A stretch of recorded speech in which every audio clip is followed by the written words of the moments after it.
sir. Okay. So, if you remember last week, we discussed about duration,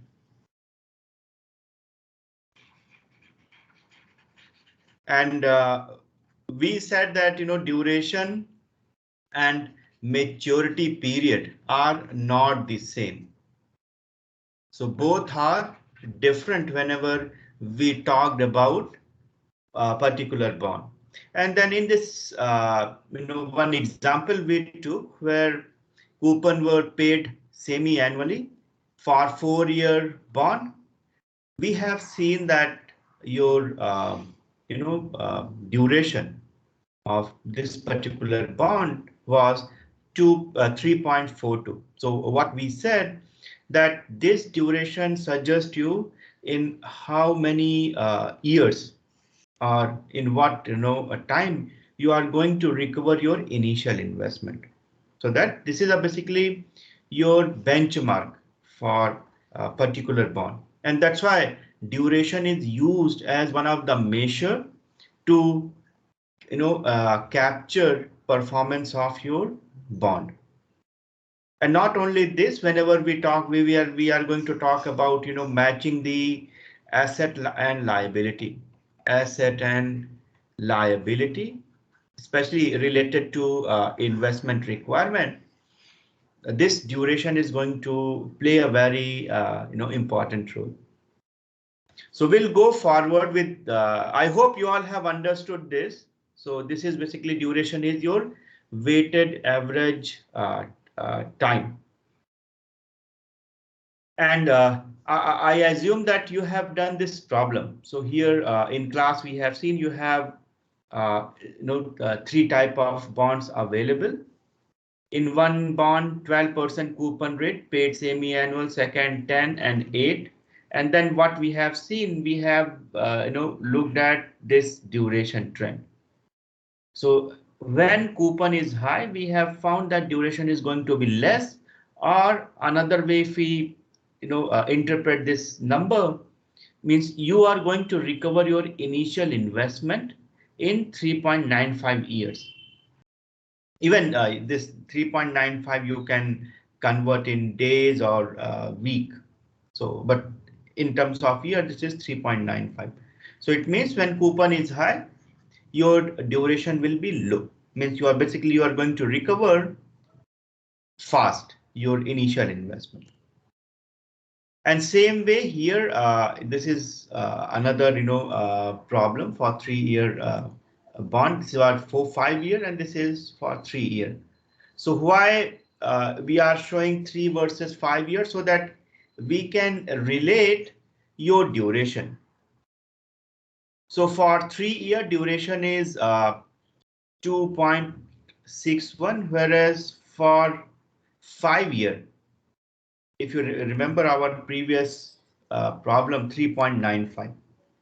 So it means there is a bearing impact of maturity period as well as coupon payment on duration.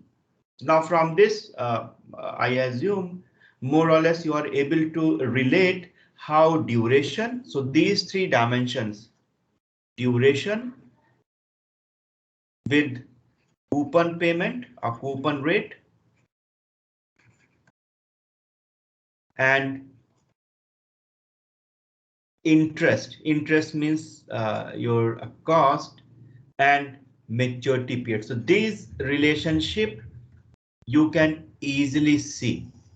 These four are related. Now, whatever we have discussed so far, these are basically bonds with coupon payment or bond with maturity and paying coupon at certain frequency rate.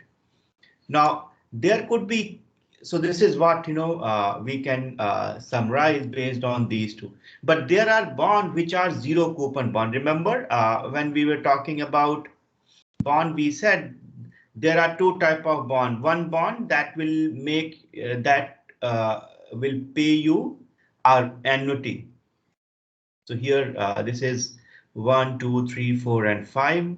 This is 5-year bond you can think about. And when you get certain payment here every year, regular basis. So this kind of bond we have already seen. So here you have this plus your principal amount. So this is what we have discussed so far. Now assume another type of bond, we call it zero coupon bond, where all the payment you have here and there is no payment in between. So this is your t is equal to 0. So there is no payment in between period. Only you have this last year payment. So this kind of bond we call it zero coupon bond. Now we will see how your calculation will be different for zero coupon bond. Because remember here in this formula, in case of zero coupon bond, this entire part will be 0. And here you will have some payoff or some kind of cash flow. So with this, so we can basically directly calculate cash flow, or we can calculate duration for zero coupon bond. So if we take this particular bond, suppose you have a zero coupon bond with face value 1000, means this is what you will be getting here. So your P start in previous case is 1000, a maturity of 4 years, and current rate of return is 8%. So this is basically your interest rate or rate of return. So that discounting part, because there is no coupon, and compounded semi-annually. So everything is same. The only thing we will have is, if you remember, this is 4th year cash flow. So this, remember your time value of money. This is your 4th year. And you are going to get some cash flow here. We are writing at C4.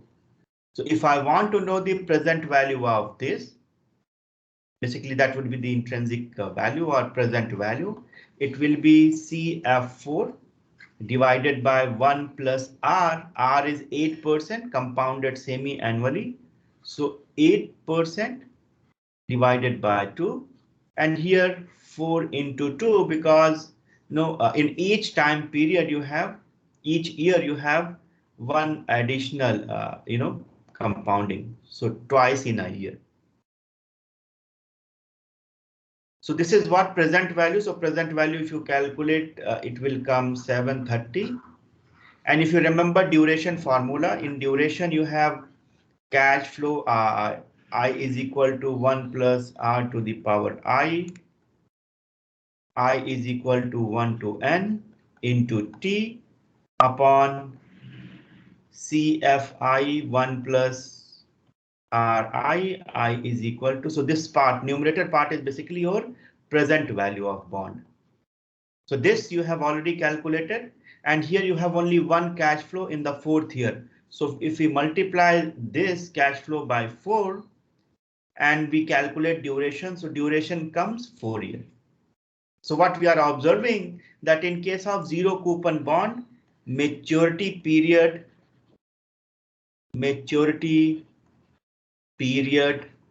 and duration will be the same. It means if you are rather than going and buying your bond with which is non-zero coupon bond or coupon paying bond, there you may get advantage of early low duration, or you may recover before your maturity period. Whereas in case of zero coupon bond, at the end of 4th year, basically your duration, at the end of your maturity period, you are going to recover your initial investment. So this is how our interpretation should be whenever we compare bond which is zero coupon bond versus bond which is paying coupon at certain frequency. As I said, frequency could be semi-annual, quarterly, or annual. So is there any question, or we can move forward? Any question so far? We will move ahead here. Sir, maybe not completely. Sir, you told that because zero, we can compare any prospective bond purchase with a zero coupon bond. Like, what will be my maturity period in that Yes, bond? Is it yeah. In better to case of buy? yes, like So if I it was thinking. so here, so you have three bond with certain coupon payment in at regular frequency. So of course, both category is different. Your zero coupon bond versus your coupon paying bond. Both are very different instrument. But when we compare for comparison purpose, many times you will find that especially in your portfolio immunization, or if you remember when let's say if you are manager of a big LIC firm and you have some kind of let's say 100 million payment, LIC payment. It means LIC was issued and all those LICs are maturing after 10th year. So today is 2021. Let's say in somewhere in September in 2031, LIC has to make some kind of payment of 100 million INR. So if let's say if you are thinking that where I should invest money so that I will have at least 100 million INR so that your obligation or your liability is going to match. So one way is easiest way is you go and buy zero coupon bond. So and why you will be buying, because when you are buying zero coupon bond, remember you will be paying less. We also call deep discount bond. Remember when we talked about deep discount bond means if you want to purchase, you will get high discounted price. So all these instruments. So of course, at the and in the maturity period, you will be getting 1,000 rupee, but maybe you will be buying this at let's say 920 rupee. It means 80 rupee per bond is you can think of this is what you are enjoying for investing in this bond. So so that's why so if you have let's say 100 million INR obligation after 10th year. So one option is you can go and buy zero coupon bond so that at the end of 10th year at least you will get this much amount. But here you won't get any benefit of movement in interest rate. Remember. So in that case, you will only get that benefit if you go and buy no coupon paying bond. Like here, if you remember, in every time your maturity is your duration and maturity will be 4 years. But in previous case, what you have seen that of course it was 5 years, but it can based on your coupon or selection of bond you can recover your investment in three less than 4 years. In all three cases we have seen. Why? Because in all the three cases, if you see, this is what relationship between coupon rate and interest rate. So that's why this part may be risky because you don't know what will be the interest rate, prevailing interest rate in the market. But assuming that if interest rate is going to be constant, here if you see interest rate, we have assumed that it is constant throughout for 5 years. But what if interest rate is changing? So we will take that question in subsequent discussion. So that's why zero coupon or coupon bond are instrument that can hedge your future risk, or it can meet your future obligation, but you should be able to understand how it is going to help you. This part is clear. And any question, if any questions are there, we can discuss. So I assume that up to this slide, what you all have understood difference between zero coupon bond and coupon bond. Now, coming to why we need it. This is the reason because, there is some kind of relationship between maturity of bond and duration.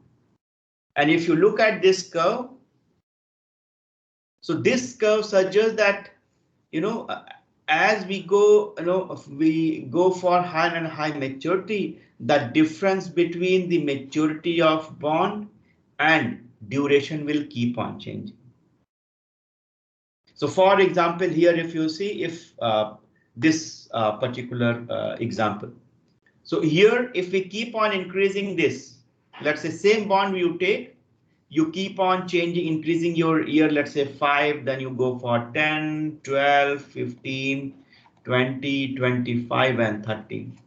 So what you will find that the gap between, maturity period, and here gap, if you see, gap is, 1.05 for 5 years. So now let's say if you take 10 year and you calculate gap is going to be widened. So this is what this, graph is suggesting, that as we calculate, as we, go high and high maturity bond, the gap between duration and maturity period. So this is maturity period. So what we are seeing, 4-year maturity period and duration. So here, this is your duration, and this you can thought of your maturity period. So here you have maturity, and this is your duration. So this gap will keep on increasing. So remember, if you have bond having 30 years of maturity, so probably you maybe the gap may be between duration and maturity around 6 years or so. So example, I am taking hypothetical example. So here you see there is a gap, major gap, as you select high maturity instrument and compare maturity of bond versus duration. So how to measure that? So to measure that, this relationship that we have already discussed, we can use it. We calculate, this is the relationship, D stand here as duration. So this relationship captures the sensitivity of bond price variation with respect to your interest rate change. Remember, so this relationship represents the variation in the price of particular bond with respect to change in the interest rate. So we will take one example, and here we have seen there is an inverse relationship between price of bond and your interest rate. And that's why we have negative sign here. So basically duration is capturing the duration is negative relationship between change in the price of bond with respect to change in the price of interest rate. And whenever your bond compounding is semi-annual, remember here we will be adjusting your interest rate. So again, the way, so this is in terms of annual basis. And when this is in semi-annual, you are going to adjust your interest rate. So if we look at this interpretation, so this tells you that duration tells you the duration is basically a measure of price sensitivity with respect to change in interest rate. So where we are going to use it, we will take example, and generally you will find analyst or most of the manager who are working in fixed income security, rather than using duration, they prefer to use modified duration. So what is modified duration? Basically, modified duration is the ratio of D upon 1 plus RB, and RB is the initial interest rate or a required rate of return, sometimes we also call. So this particular relationship that we had earlier, we can represent in terms of this relationship. Remember this formula? So here, change in the percentage change in the price divided by percentage change in the interest rate. We said this is your duration, and this is how your modified duration will be, because your D upon 1 plus R will become MD. or modified duration. So we will take one example to understand. So why this particular relationship is so important. So for example, if you see this particular problem, consider a 4-year bond with 10% coupon paid semi-annual. Remember, so basically 5% every 6 months and 8% rate of return RB. Suppose the rate of return increases by 10%, means your interest rate increases by 10 basis point from 8 to 8.10%. Then, so we want to measure how much price variation would be. So this is what formula, if you remember, for duration. So in case of duration, we have seen that this formula we have seen. So price change we want to capture, and this is coming from where? This is coming from our this table, remember here. So for 4-year bond, same example we are taking 4-year bond, and when we calculate duration for this particular bond, it comes 3.42 years. So with this example, know that duration is duration. Even if you want to calculate, you can also calculate. So duration, if this bond is 3.42 and this is your delta RP. What is delta RP? 8.01% minus 8%. So here if you put in decimal point, so it will become 0.001. So this is in percent term. And 1 plus RB, RB is semi-annual 8%. So it will become 0.04. So here what we are observing that there is a decrease in the price by 0.329%. And bond price, if bond price is this much, then there will be a change or drop of 3.51% based on this calculation in your your bond. So this is how you can, what we are observing here, we are observing the sensitivity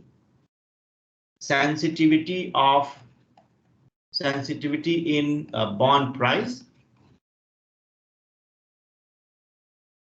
with respect to change in interest rate. And this we are able to calculate using the duration relationship. So basically duration tells you how sensitive your bond is with respect to interest rate. And remember, when we talk about what we call beta, security beta, in similar type of measure we had in when we talk about stock beta, or sometimes we call it average return divided by standard deviation. So these kind of similar measure you may also find in your equity securities. So but here our focus is to understand about the debt security or a fixed income security, or we can call it bond. So can I assume that you have understood? So this is using bond. We try to understand how bond prices will change based on the change in the interest rate. But there is a problem with the duration. What is the problem? Because in previous problem we have seen that if there is a if there is a change of 10 basis point, there will be change of decrease of around $3.51 in your bond price.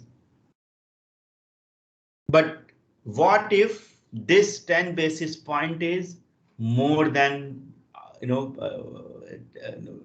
percent? more than 4 or 5%. Then because there is a limitation, because duration captures, even if you look at these ratios, so for a small change, duration formula will function very well. Like you can think of for small duration whenever we talk in terms of change in interest rate in basis points. But when the variation in interest rate in terms of 1 or 2%, then duration can't capture you, because the way duration has been used, of it is formulated, it is using a kind of discrete measure. So you cannot, if your change in the interest rate is very high, then this will be the error. Why error?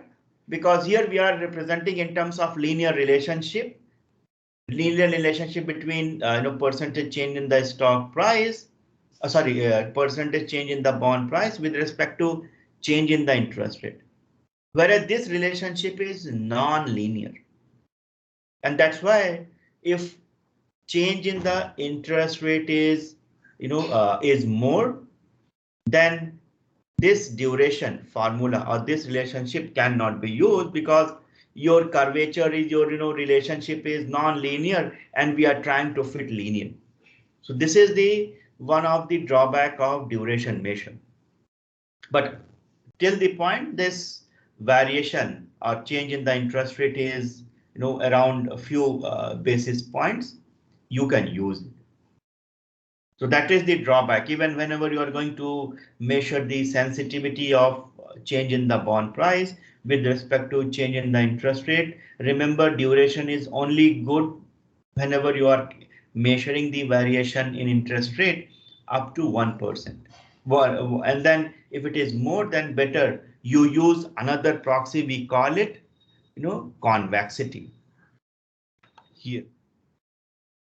So another term, whenever we talk about bond valuation of fixed income security, because of this convex relationship or this kind of non-linear relationship, we cannot measure the sensitivity of change in the bond price with respect to change in interest rate. It means in your formula, there should be some adjustment, and that adjustment we are going to do.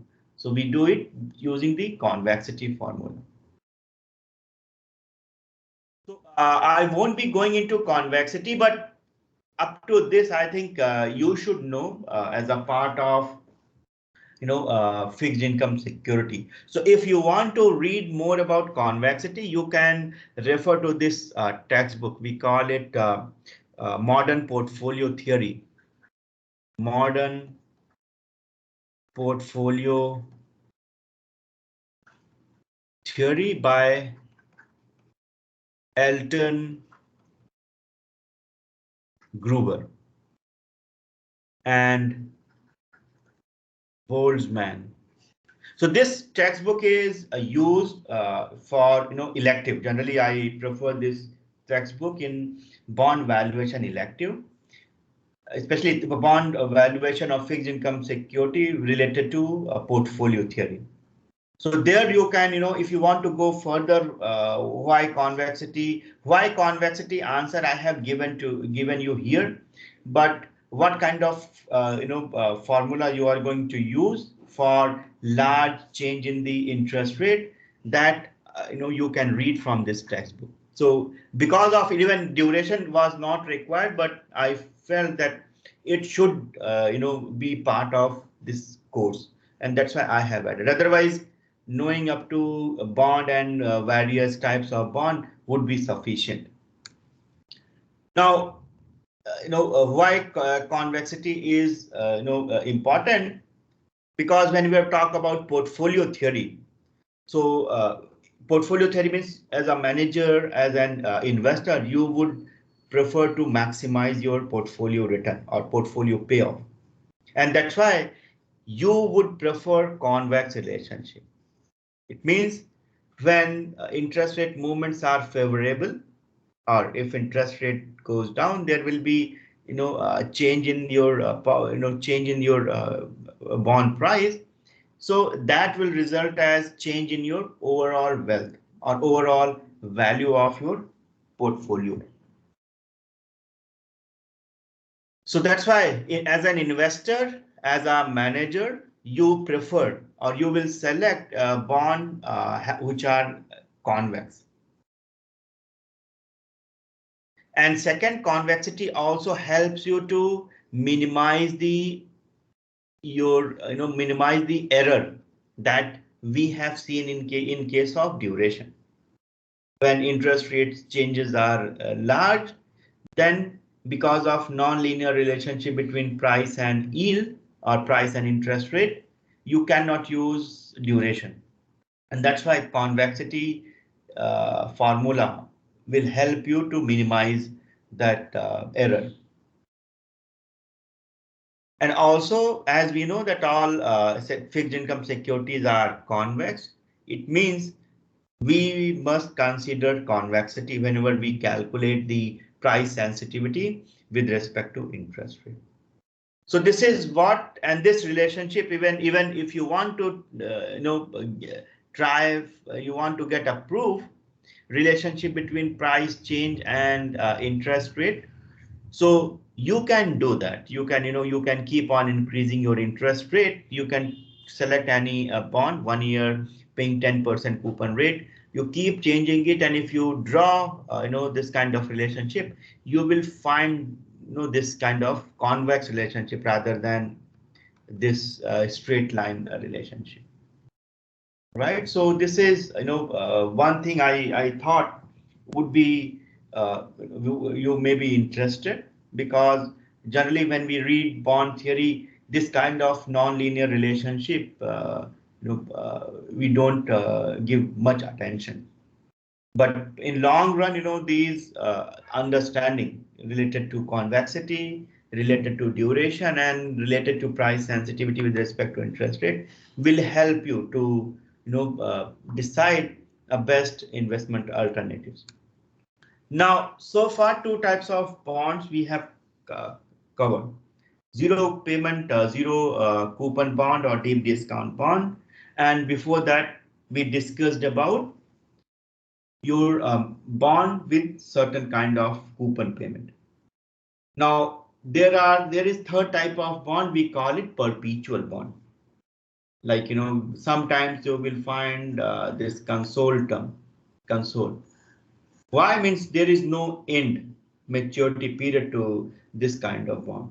And if you want to calculate present value of bond or valuation of this kind of bond, is nothing but your interest or interest that you are going to get from bond divided by prevailing interest rate.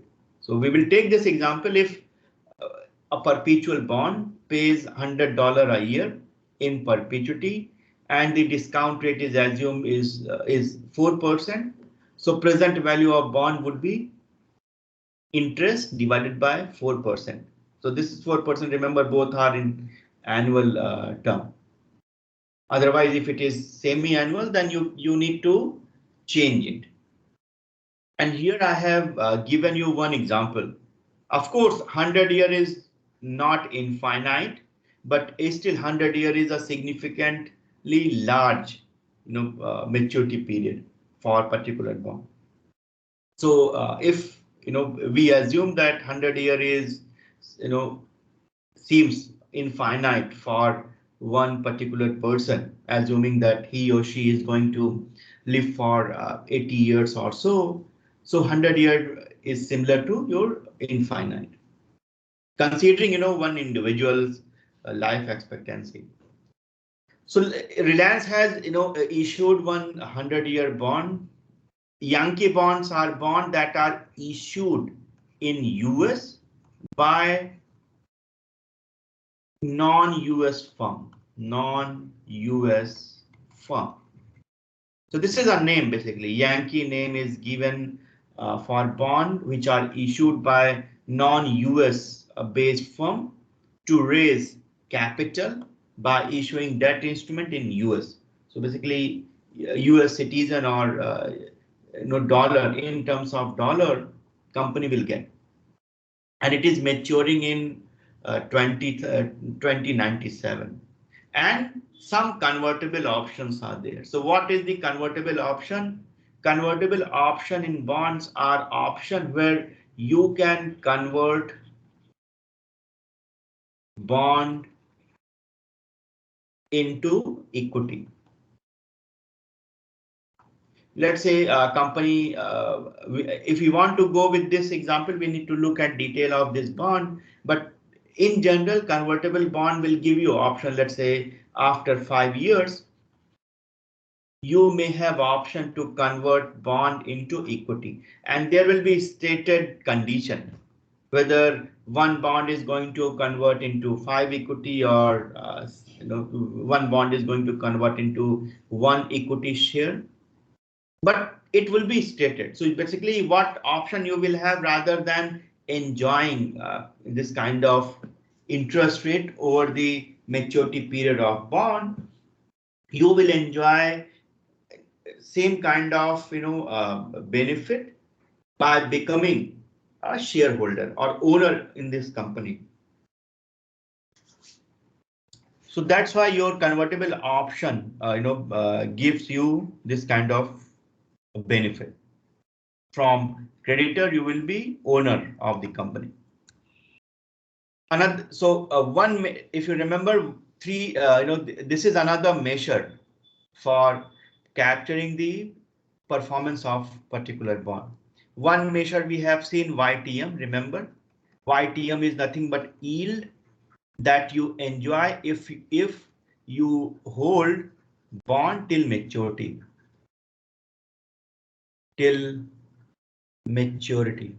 So you have purchased 5-year bond, you keep it up to 5th year, how much return you will get.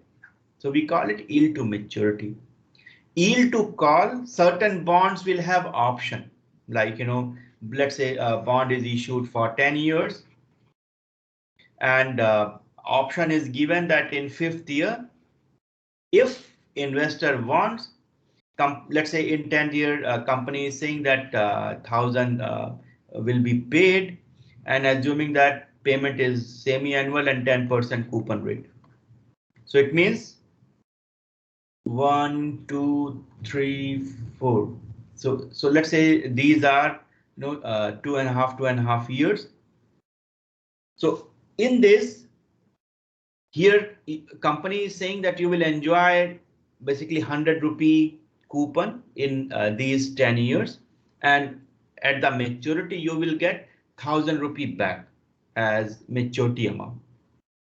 But there may be, if it is a callable bond or bond with option that company can buy it back, company may say that we will be buying this bond, let's say in 5th year at 1,100 rupee. It means you can enjoy 100 rupee for 5 years up to here. And if you return this bond back to the company will pay you up, 1,100 rupee per bond. Otherwise, in this case, if you see, it was 1,000. So why you will return? You will return to the company, issuing company back, if you feel that this 1,100 is good enough for you to return it back. So how you will evaluate? Because if, let's say, rather than, you have two options in 5th year, option 1, you return it back to the company, and option 2, you retain for another 5 years. So let's say if you are standing here and or you are going to standing here and you want to take decision whether to retain or return back to the company. So yield to call will help you to take that decision. How? So we will take this example. Suppose a 10% 10-year 1,000 bond, which is redeemable or callable in 5th year at call price of 1,050. So basically this price is 1,050. Bond is selling at rupee 950, and bond yield to call is, so here. So let's say if we want to calculate yield to call for this particular bond, So how we can call the present right now market price is 950. If you read this question, you will enjoy 100 rupee per year as coupon. And if you return, you will have this much. So if you want to calculate this, we can easily calculate your yield to call. So if you calculate, it will come around 12.7%. And if this is more than your your required rate of return or return that you are expecting to be part of to continue with this kind of investment, if you think that your each dollar cost you, let's say 10%, then you can, of course, in that case, your expect this 12.7% is more than what you are expecting for your each dollar to generate additional return of 10%. You can go for this kind of bond or this kind of option of returning back. So this is how we can basically compare bond performance, yield to call, yield to maturity, to better understand the performance of fixed income securities. Now, so far we have covered fixed income security. Now we will go and quickly compare valuation for shares. So there are two types of shares we observe in the market: ordinary share or normal equity, common equity, equity, or sometimes we call it common equity, common share, and preference share. And already we have seen that if you are shareholder, you get claim on the company's asset. You are entitled to get dividend. Again, if it is preference share, you will definitely get at regular basis. If you are ordinary share, it depends. Redemption. So in case of preference share, there will be a redemption price like bond, whereas in case of ordinary share, no redemption price. And preference shares are also sometimes are convertible. So convertible option would be there, so you can convert preference share into ordinary share so that you will become the owner of the company. So now first we will see how preference share we can value. So exactly same formula. So if you remember this formula with bond valuation. So in bond valuation here, remember we had interest component, because when you are bond holder, you will enjoy the interest amount based on the stated coupon rate. Same way, preference dividend amount, which is stated when you buy a preference share, it is a regular income, and that's why this is a kind of annuity at the end of every year. So present value of annuity, and there will be a redemption price. So that's why this formula is similar to what formula we have used in case of bond valuation. Present value of preference dividend over the period plus present value of maturity value of preference share, we can use to calculate the intrinsic value or present value. Now here we have one problem. So suppose an investor is considering to purchase 12-year 10% 100 par value preference share. The redemption value of preference share on maturity is 1020. So basically this is redemption value. The investor's required rate of return is 10%. What should he will be paying for share now? So basically what we want to calculate this. So if you know present value of preference share. So if you know this value, then you can decide how much ideally you should pay. Ideally, you should not pay more than the present value. So using the formula, if you remember, this is your annuity formula. So if you calculate, it comes 101.5 0.3 as present value. So when you are going to buy, you should ensure that your purchase price, or when you are paying for this instrument, should not be more than this, because after adjusting for your interest rate or your cost, it comes around 101.30. So this is how you can take decision about investing in preferential. Now, going forward, how we can value, or how we can do valuation for ordinary share. So ordinary share, dividends are uncertain. It's basically discretionary. If management wants, they can decide to pay. Otherwise, company can retain it. So, but at the end, you will have two type of cash. So from this share, you will have two type of cash flows. One is cash flow through dividend, and another is capital gain, or through capital gain. So you can think about dividend gain and capital gain.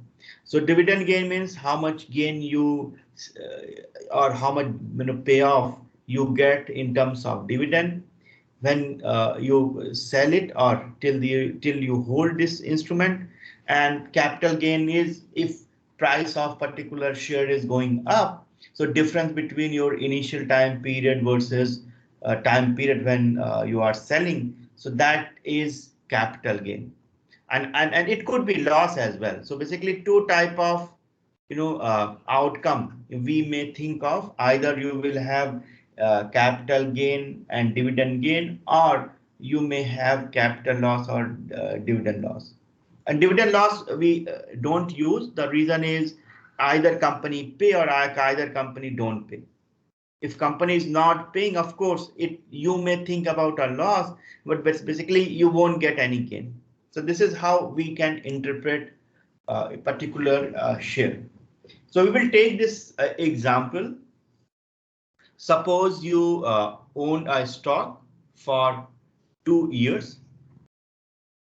You originally bought back a stock 2 years ago at $25 and just sold it at 35. Stock paid an annual dividend of $1 on the last day of each 2 years. And so here you can think of two time period. This is year 1 and year 2. And then we can calculate your required rate of return. So exactly same formula we have used in time value of money. This is related to dividend or your annuity. Remember annuity formula for 2 time period, because at the end, if you read, your dividends are paid at the last day of each year. And when you are selling, so here you are selling at $35, $25 you have purchased, and in between you had $1 of each year dividend income. So you can calculate your yield or your required rate of return on this investment. So if you calculate, it comes around 22.02%. So this is basically your payoff if you go for this if you would have gone for buying this instrument at $25 2 years back, that you are selling at $35 after 2 years. So this is how we can calculate a return from particular stock. And even in this, there are various ways. There is shortcut, or you can go for basically how you will do. You use, let's say, one rate. Let's say you use R1. You get at R1. You calculate right hand side, right hand side part. You guess it. Let's say you go with 20%. You will get one number, and then R2 you select. Let's say you selected 24%. You get this. So in between, so let's say R star for X. So you can basically go for interpolation, or you go for trial and error. You should be able to calculate. So this is how, interpolation here in this case, if you see how it is done. So this is discount rate 20%, and at 20% your value is coming 25.85. So remember what we need. So here you have 20% and 25%. At 20% it is coming 25.83, and 25% it is 28.4. And for this, if you interpolate, you can calculate. So I assume that you all can do it. So here I'm not spending time on this. So there is, a technique. There could be we can relate this bond valuation. So what I'll do, I'll stop our discussion here. So because here we have more to discuss. So if you have any question up to this, we can take it. Otherwise, we will continue our discussion tomorrow. Any question? Sir? Yeah. Sir, when we shifted that, we changed the relation from relation between fractional change, percentage change in price of bond and percentage change in interest to relation between percentage change in price to absolute change in interest. So we changed duration to modified duration. But sir, I didn't understand the utility of doing that. We still solved the problem using duration, right? Yes, actually duration here you are talking about this, right? So yes, sir. Actually, if you go and just look at, analyst report, rather than using duration, they use modified duration. Only for both are same. Basically, duration is sufficient enough, but sometimes you will find modified duration. So you should not be, surprised. What is modified duration? So basically, duration divided by 1 plus R, or prevailing interest rate, is nothing but modified duration. So there is no, see, everything is same. The only way, like, sometimes we call it equity, sometimes we call it share. So same way, this is just a transform version of in this relationship. Relationship is same. There is no change. Only the term, like, modified duration, which is more commonly used.